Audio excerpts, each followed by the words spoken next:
السلام علیکم ورحمت الله تعالی وبرکاته. حمیده و مسلم بعد یو محترم ورور پوښتنه کړې ده چې یاره دا د سحر چې کوم اذکار دي دا د مانځه نه مخکې سړی وکړي که په مسجد کې تیار ناست دی او که وروسته یې وکړي.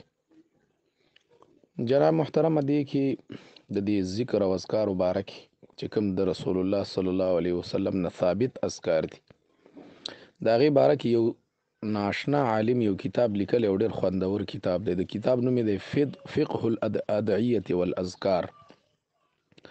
دا د دې عالم نوم دی عبدالرزاق البدر. ناشنا کتاب یې لیکلی. هغې کې په دې باندې ډېر تفصیل کړی دی چې یاره سحر کې سړی ذکر کم ټیم کې وکړي. نو لیکلي دي چې د صبح صادق نه واخله تر لمر راختو پورې په دغه ټیم کې افضل سنت او بهترینه طریقه همدغه ده چې د صبح صادق نه راواخله تر لمر راخته پورې دي.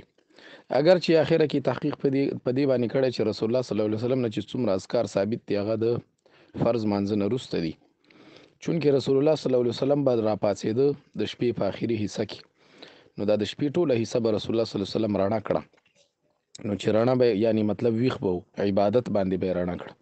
نو رسول الله صلی الله علیه وسلم به پکې ډېر زیات عبادت کړی، نو بیا به چې دغه اذان وکړ نو بیا به رسول الله صلی الله علیه وسلم دوه رکعتونه وکړل، واړه قصیرة الفاظ پکې دي، ځکه چې یو اول رکعت کې به قل یا ایها الکافرون ویلي، دویم کې به قل هو الله احد ویلي، نو دا واړه.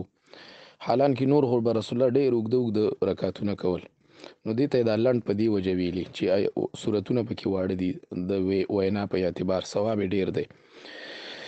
نو بیا به رسول الله صلی الله علیه وسلم لږه معمولي ډډه واچوله، ځکه رسول الله ویده به نه شي، یعنې همداسې به یو طرف باندې به شه، نو ځکه رسول الله صلی الله علیه وسلم به ډېر زیات ستړی و. نو بهرحال او بیا نور قرآن مجید آیاتونه پکې را نقل کړي. قرآن مجید کې الله تبارک وتعالی فرمایي بسم الله الرحمن الرحیم وسبح بحمد ربک بالعشي والابکار.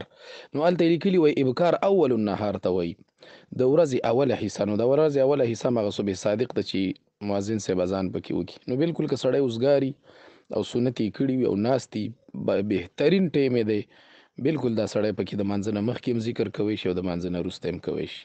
السلام علیکم ورحمت الله.